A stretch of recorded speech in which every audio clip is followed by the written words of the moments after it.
नमस्कार. आरो स्टोरी मराठीमध्ये आपल्या सर्वांचे स्वागत आहे. आज आपण ऐकणार आहोत एक प्रेमकथा. गोष्ट त्याच्या प्रेमाची. अभिला आज ऑफिसला जायला जरा उशीरच झाला होता. स्नेहा घाईघाईत नाश्ता आणि चहा घेऊन आली आणि परत किचनमध्ये गेली. इतक्यात अभिने चहा नाश्ता केला आणि तसाच ऑफिसला निघाला. तो स्नेहाने त्याला हाक मारली, "अरे, डबा तर घेऊन जा."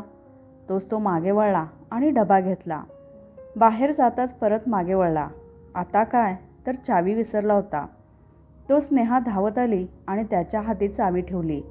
तिला पाहताच अभि हसला, तिला एक मिठी मारली आणि ऑफिसला निघून गेला. अभि एकदाचा ऑफिसला गेला की स्नेहा निवांत तिची राहिलेली कामं करत बसायची. आज तिला जास्त काही कामं नव्हती, त्यामुळे काय करावं तिला सुचेना. घरात एकटीच. तिने आज घर आवरायचं ठरवलं. खूप दिवस झाले साफसफाई केली नव्हती. तिने तिची रूम आवरायला घेतली. इकडे अभि ऑफिसला पोचला होता. दुपार झाली. जेवायची वेळ झाली की तो एकदा तिला कॉल करायचा. आज स्नेहा कामात होती. तिने आता कपाट आवरायला घेतलं होतं. तेवढ्यात तिचा फोन वाजला. अभिनेच कॉल केला होता आणि त्यांच्या गप्पा सुरू झाल्या. बोलता बोलता अभिचं जेवण पण झालं आणि त्याने कॉल ठेवला. स्नेहानेही पटकन सारं काम आटोपलं आणि फ्रेश होऊन तिनेही थोडं खाऊन घेतलं आणि TV बघत बसली. संध्याकाळचे 5 वाजले होते. घड्याळाकडे पाहताच स्नेहा तशीच उठली. TV बंद केला आणि पुन्हा कामाला लागली. दिवे लावायची वेळ झाली. स्नेहाने देवाजवळ दिवा लावला आणि अभिची वाट बघत बसली. तेवढ्यात तिचा फोन वाजला. स्नेहाच्या आईचा फोन होता. खूप दिवसानंतर ती आईशी बोलत होती. आईने तिला आज माझ्यासोबत बाहेर येतेस का म्हणून विचारलं. स्नेहाने तसाच होकार दिला आणि अभिला कॉल केला, पण त्याने कॉल उचलला नाही.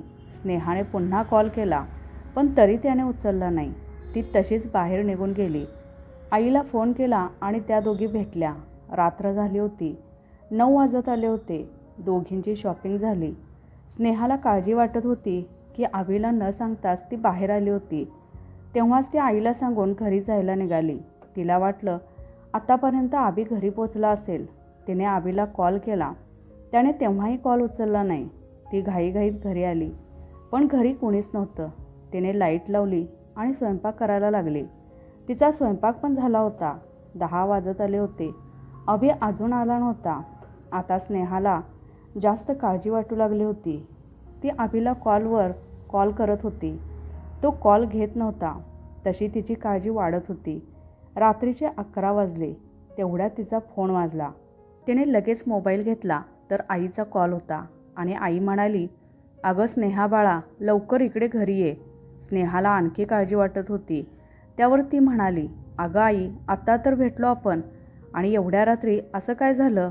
"अगं ते विचारू नको, आधी तू घरी ये." स्नेहाने फोन ठेवला आणि तशीच घराला लॉक करून गाडी काढली आणि काही वेळातच घरी पोचली. साधारण रात्रीचे 12 वाजले होते. घरी पोचताच तिने बेल वाजवली आणि दरवाजा उघडला.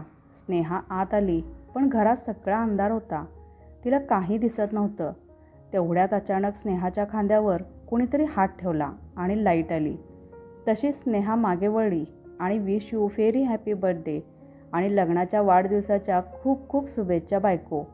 विश करत अभि तिच्यासमोर उभा होता. त्याला पाहून तिला खूप आनंद झाला. थँक्स म्हणत तिनेही अभिला लग्नाच्या वाढदिवसाच्या शुभेच्छा दिल्या आणि स्नेहाच्या घरच्यांनीसुद्धा तिला आणि अभिला शुभेच्छा दिल्या. आज स्नेहाचा वाढदिवस आणि त्यांच्या लग्नाचा सुद्धा पहिला वाढदिवस होता. या सरप्राईजसाठी आईने स्नेहाला इतक्या रात्री बोलावलं होतं. हा सगळा अभिचा प्लॅन होता. स्नेहा हे सरप्राईज बघून खूप खुश झाली. आईने तिला आतमध्ये नेलं आणि स्नेहा छान तयार होऊन आली. मग सेलिब्रेशन पार्टी सुरू झाली.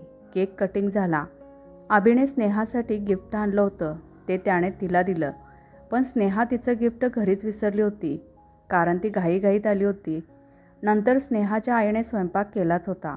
सगळ्यांनी जेवण केले. रात्रीचा 1 वाजला होता. अभिने ही छोटी पार्टी केली होती, पण ऑफिसवाल्यांसाठी दुसरी पार्टी उद्या होती, म्हणून ते दोघे रात्रीच घरी परत आले. घरी येताच दोघेही लवकरच झोपले. सकाळ झाली. आज स्नेहाला उशिरा जाग आली, पण अभि मात्र लवकर उठला होता. स्नेहाने पटकन आंघोळ केली आणि तशीच किचनमध्ये गेली. बघते तर काय, अभिने चहा आणि नाश्ता केला होता. स्नेहा त्याच्याजवळ गेली तर त्याने तिला बाहेर बसायला सांगितलं. आज सगळं मी करणार, तू फक्त बसून खायचं. आणि त्याने स्नेहाला बाहेर बसवलं. तो परत किचनमध्ये गेला आणि चहा नाश्ता घेऊन आला आणि दोघांनीही छान नाश्ता केला. स्नेहाला कांदे पोहे खूप आवडायचे म्हणून त्याने खास तिच्यासाठी कांदे पोहे बनवले. नाश्ता होताच स्नेहा अभिला म्हणाली, अरे आजसाठी काय बनवायचं? तेव्हा अभि म्हणाला, तू एकटीने काही करायचं नाही, आपण सोबत सगळं बनवू. मला उत्तम स्वयंपाक करता येतो, तुला तर माहितीच आहे. अरे पण स्नेहाला काही बोलू न देताच तो म्हणाला, नाही, आज आपण सोबत स्वयंपाक करायचा. सो चला पटकन कामाला लागू, म्हणजे पार्टीला उशीर नको. दुपारचे 12 वाजले होते. जेवण तयार झालं होतं आणि सगळी तयारी पण झाली होती. दोघेही जाऊन पटकन तयार होऊन आले. तेवढ्या स्नेहाची आई आणि बाबा आले होते. बघता बघता 2 वाजले. अभि आणि स्नेहा तयार होऊन बाहेर आले होते.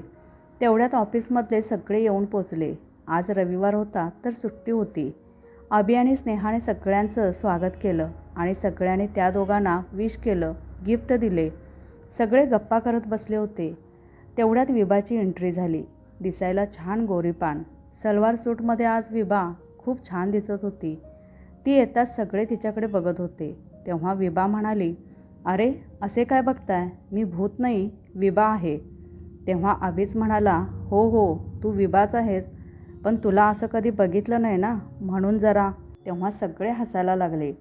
अभि, तू ना, थांब बघतेस तुला, म्हणत तीही हसायला लागली. अभि आणि स्नेहा हॅपी मॅरेज ॲनिव्हर्सरी म्हणत तिने स्नेहा आणि अभिला विश केलं.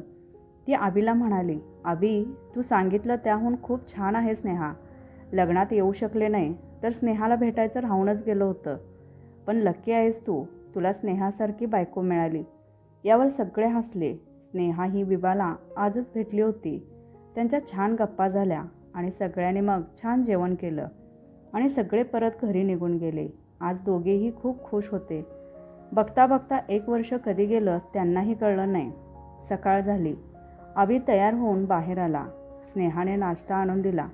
त्याने नाश्ता केला आणि बाहेर जायला निघाला. तोच अचानक चक्कर येऊन तो खाली पडला. स्नेहा तशीच धावत आली. अभि, उठ, काय झालं? ती घाबरली. तिने त्याच्या चेहऱ्यावर पाणी मारलं. तोच अभि शुद्धीवर आला. स्नेहाने त्याला रूममध्ये नेलं. तिने त्याला सरबत दिलं. आता त्याला बरं वाटत होतं. कालच्या दगदगीमुळे असेल म्हणून स्नेहानेही मनावर घेतलं नाही. तो येता येता डॉक्टरकडे जाईल म्हणत ऑफिसला निघून गेला. ऑफिसमध्ये येताच विभा त्याच्याजवळ आली. विभा अभिची छान मैत्रीण होती. एकाच कॉलेजमध्ये दोघे शिकले होते. दोघांचं छान जमत होतं. सगळ्या गोष्टी दोघं एकमेकांना सांगत. खूप क्लोज होते दोघं एकमेकांच्या. विभा म्हणाली, काय मग अभिराव, आज फ्रेश दिसत नाही आहात, काय झालं? तर तेव्हा अभिने तिला सगळं सांगितलं. तेव्हा ती म्हणाली, अरे थकला असशील म्हणून झालं असेल, इतकं काय त्यात, चला कामं करा. आणि तो दिवस तसाच कामात गेला. रात्र झाली. अभि घरी आला. स्नेहाने स्वयंपाक करून ठेवला होता. तो फ्रेश होऊन आला. तो स्नेहाने विचारलं, कसा आहेस? तो म्हणाला, अगं ठीक आहे मी, काही नाही झालं. चल खूप भूक लागली आहे, तू ताट वाढ बरं. स्नेहाने ताट वाढलं आणि दोघांनी जेवण केलं. स्नेहा लवकर आटोपून घे, आपण जरा बाहेर चक्कर मारून येऊ, खूप दिवस झाले कुठे गेलोच नाही. स्नेहाने पटकन आटोपलं आणि दोघेही बाहेर फिरायला गेले. चालत चालत दोघे एका आईस्क्रीम पार्लरजवळ आले आणि अभिने आईस्क्रीम घेतली. आईस्क्रीम खात खात दोघं गप्पा करत घरी आले. रात्र खूप झाली होती. दोघे लवकरच झोपी गेले. काही दिवस असेच सुखात गेले, पण सुखानंतर दुःख हे येणारच. त्याचा सामना दोघांनाही करावा लागणार होता. दोघांचंही आयुष्य बदलणार होतं. आज अभि घाईघाईत ऑफिसला निघून गेला. त्याने नाश्ताही केला नाही. स्नेहाला काही कळेना, पण तिला वाटलं कामाचा ट्रेस असेल म्हणून तिने समजून घेतलं. दिवस असाच गेला. स्नेहा तिच्या घरकामात आणि अभि ऑफिसच्या कामात. रात्र झाली होती. स्नेहा अभिची वाट पाहत बसली होती. रात्रीचे 10 वाजले होते. तिला खूप भूक लागली होती. अभिसोबत जेवण करू असं तिला वाटत होतं, पण अभि अजून आला नव्हता आणि फोनही उचलत नव्हता. शेवटी तिला राहवलं नाही. तिने जेवण केलं आणि तशीच रूममध्ये जाऊन झोपी गेली. रात्रीचा 1 वाजला होता. अभि ऑफिसवरून परत आला होता. काही आवाज न करता तो तसाच येऊन झोपी गेला. अभिचं वागणं स्नेहाला ठीक वाटत नव्हतं. तो जास्त बोलत नव्हता. रात्री अपरात्री यायचा आणि तसाच झोपी जायचा. स्नेहा त्याच्याशी बोलायचा प्रयत्न करायची, पण तो गोष्ट बदलून सगळं ठीक आहे असं दाखवायचा. आता त्याचं असं वागणं रोजचंच सुरू झालं. स्नेहाला काळजी वाटत होती. ती त्याच्याशी खूपदा याबाबत बोलायचा प्रयत्न करत होती, पण तो तिची एकही गोष्ट ऐकायचा नाही. उलट तिच्यावर रागवायचा आणि मग दोघात वाद व्हायचा. पण हे असं अचानक का, कसं झालं हे स्नेहाला कळत नव्हतं. एक दिवस सकाळी अभि पुन्हा घाईघाईत तसाच ऑफिसला निघून गेला. आता ते दोघं एकमेकांशी जास्त बोलत नव्हते, पण घाईघाईत तो त्याचा मोबाईल घरीच विसरून गेला होता. तेवढ्यात त्याचा मोबाईल वाजला. एकापाठोपाठ एक मेसेज येत होते आणि कॉल पण. ते स्नेहाला दिसलं, पण बघावं की नाही असं तिला झालं. पण शेवटी तिने मेसेज वाचले. मेसेज वाचताच तिच्या पायाखालची जमीनच सरकली. तिला धक्का बसला. ती तशीच खाली बसली आणि एकदम रडायला लागली. अभि खरंच असं करू शकतो? तिला विश्वासच बसत नव्हता. तिने स्वतःला सावरलं आणि आता ह्या गोष्टीचा सोक्षमोक्ष लागलाच पाहिजे, ह्याच विचारात ती होती. दिवस जाता जात नव्हता. तो मेसेज अजून तिच्या डोक्यात घुमत होता. रात्र झाली. अभि घरी आला. आज स्नेहा जागीच होती. तिला पाहून अभिने नजर चोरली आणि रूममध्ये जाणार तो स्नेहाने त्याला थांबवलं आणि म्हणाली, अभि, हे काय चाललंय तुझं? अरे असं काही होतं तर सांगायचं ना, का माझ्यापासून लपवतोयस? तुझं वागणं बोलणं बदललंय. तेव्हाच मला कळायला हवं होतं, पण नाही, तू असं काही करशील असं वाटलं नव्हतं. पण जेव्हा हे मेसेज बघितले ना, तेव्हा मला सगळं कळलं. का असं केलंस रे? कुठे कमी पडले मी? सांग ना. स्नेहाचं असं बोलणं बघून अभि घाबरला. तो म्हणाला, काय आणि कसं? अरे आता तरी खोटं बोलू नको. आज तुझ्या मोबाईलवरचे सगळे मेसेज मी वाचले, पण तरी त्या मेसेजवर मला विश्वास बसला नाही. म्हणून तुला विचारत आहे की खरंच तू विभावर प्रेम करतोस? अभि, आज गप्प राहू नकोस. सांग खरं काय ते. अभि खाली मान घालून सगळं ऐकत होता आणि स्नेहा बोलत होती. तोच तो म्हणाला की हो, आहे माझं विभावर प्रेम. आहोत आम्ही दोघं एकमेकांच्या प्रेमात आणि मला तुझ्यामधून सुटका हवी आहे. बस, मी तुला हे सांगणार होतो, पण तुला ते कळलं, हे चांगलंच झालं. म्हणून जास्त विचार करू नको आणि हो, मला डिवोर्स हवा आहे. एवढं बोलून तो रूममध्ये निघून गेला. स्नेहा एकदम गप्प उभी होती. अभिचे शब्द पुन्हा पुन्हा ऐकू येत होते. रडावं की हसावं असं तिला झालं. एवढं मोठं दुःख पचवणं सोपी गोष्ट नव्हती. तरी स्नेहाने स्वतःला सावरलं आणि तशीच रूममध्ये गेली आणि बॅग भरली. अभि तिच्याकडे बघत होता, पण त्याने तिला अडवलं नाही. तिने बॅग उचलली आणि तशीच घराबाहेर पडली. शेवटचं तिने घराकडे बघितलं. आता पुन्हा मागे वळून बघता येणार नाही हे तिला माहिती होतं. आता तिला तिच्या आईबाबांचाच आधार होता. ती तिच्या घरी पोचली. आईने दार उघडलं. ती अशी रात्री अचानक, आणि तेही बॅग घेऊन. तिला पाहताच तिच्या आईला वेगळं काही वाटलं आणि तिने स्नेहाला विचारलं, स्नेहा, काय झालं? अशी अचानक इथं? बोल ना. पण स्नेहा काही बोलत नव्हती. स्नेहाच्या आईचा आवाज ऐकून स्नेहाचे बाबा पण बाहेर आले. त्यांनी स्नेहाला बसवलं. आईने तिला पाणी दिलं आणि बाबांना बिलगून स्नेहा एकदम रडायला लागली. बाबाने तिला सावरलं. अगं काय झालं? सांग तर. असं रडून आम्हाला काही कळणार आहे का? तेव्हा कुठे स्नेहाने दोघांना खरं काय ते सांगितलं. त्यांनाही धक्काच बसला. त्यांना विश्वासच होत नव्हता की अभि असं करू शकतो, पण ते खरं होतं.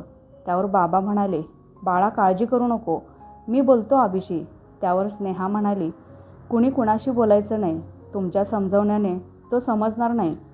म्हणून मी आता एक निर्णय घेतला आहे की मी अभिला डिवोर्स देणार. खूप विचार करून स्नेहाने हा निर्णय घेतला होता. पण अभिने असं का केलं होतं?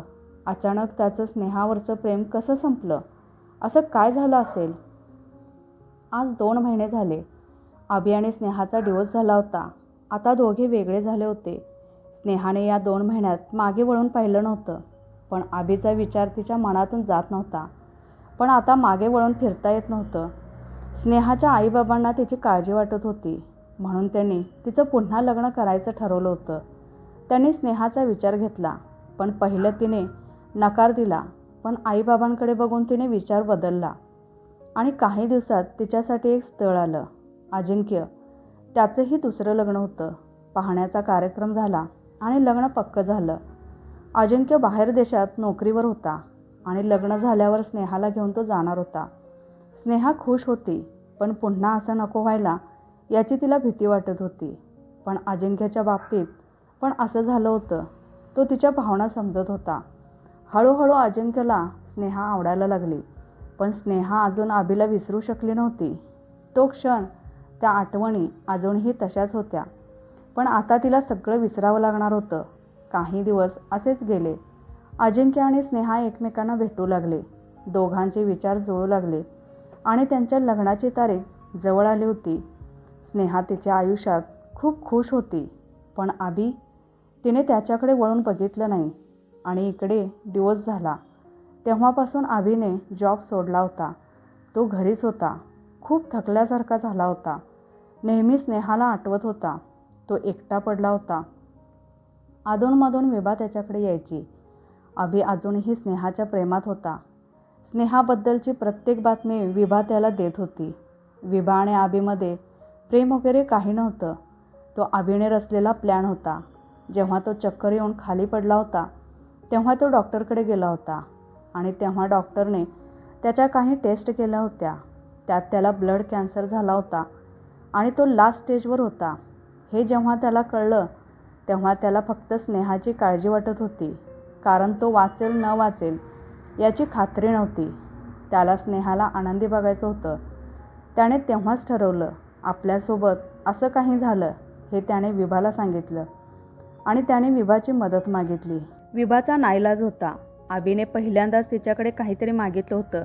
अभिने हे स्नेहाला कधीही न कळू द्यायचं विभाकडून वचन घेतलं होतं आणि अभिने जाणून बुजून त्या दिवशी तो मोबाईल घरी ठेवला होता आणि ऑफिसमध्ये जाताच त्याने स्वतः विभाच्या मोबाईलवरून मेसेज केले होते. स्नेहाला अभि सांगू शकत नव्हता. तिला कळलं तर ती हे सहन नाही करू शकणार. ती जेव्हा अभिला सोडून जात होती, तेव्हा अभिला खूप वाईट वाटत होतं, पण त्याने तिच्याकडे न पाहता, तिला न कळू देता तो तिच्यापासून दूर झाला. आणि आज विभा घाईघाईत आली आणि अभिला सांगू लागली की परवा स्नेहाचं लग्न आहे. ती अजिंक्यसोबत खूप खुश आहे. तुला हवं होतं अगदी तशीच. हे ऐकून तो खूप खुश झाला. तो विभाला म्हणाला, विभा, आता मी सुखात मरू शकतो. आज माझं प्रेम जिंकलं की नाही मला नाही माहीत, पण एक नक्की, मी शेवटपर्यंत तिच्यावर प्रेम केलं. आता ती खुश आहे. हेच हवं होतं मला. नाहीतर माझ्या काळजीत ती स्वतःला विसरली असती, फक्त माझ्यासाठी जगली असती आणि मी गेल्यावर ती एकटी माझ्याच आठवणीत राहिली असती. हेच नको होतं मला. एवढं बोलताच तो खाली पडला. विभाने लगेच त्याला हॉस्पिटलमध्ये भरती केलं. त्याची तब्येत खूप जास्त बिघडली होती. विभाला राहवत नव्हतं. तिला आत्ताच जाऊन सगळं सांगावं वाटत होतं, पण अभिला दिलेलं वचन आड येत होतं. डॉक्टराने हात वर केले होते. अभि कधीही जाणार होता आणि इकडे स्नेहाच्या लग्नाची तयारी सुरू झाली होती. इकडे अभिला व्हेंटिलेटरवर ठेवण्यात आले. तो शेवटचे क्षण मोजत होता. बघता बघता लग्नाचा दिवस आला. स्नेहा पुन्हा 7 वचनात अजिंक्यचा हात धरून चालत होती आणि अभि तिला आठवून शेवटचे क्षण मोजत होता. विभा त्याच्याजवळ बसली होती.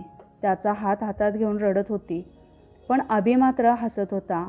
आता अभिची तब्येत जास्त क्रिटिकल झाली होती. स्नेहा आणि अजिंक्यचं लग्न झालं आणि अभिने अखेरचा श्वास घेतला.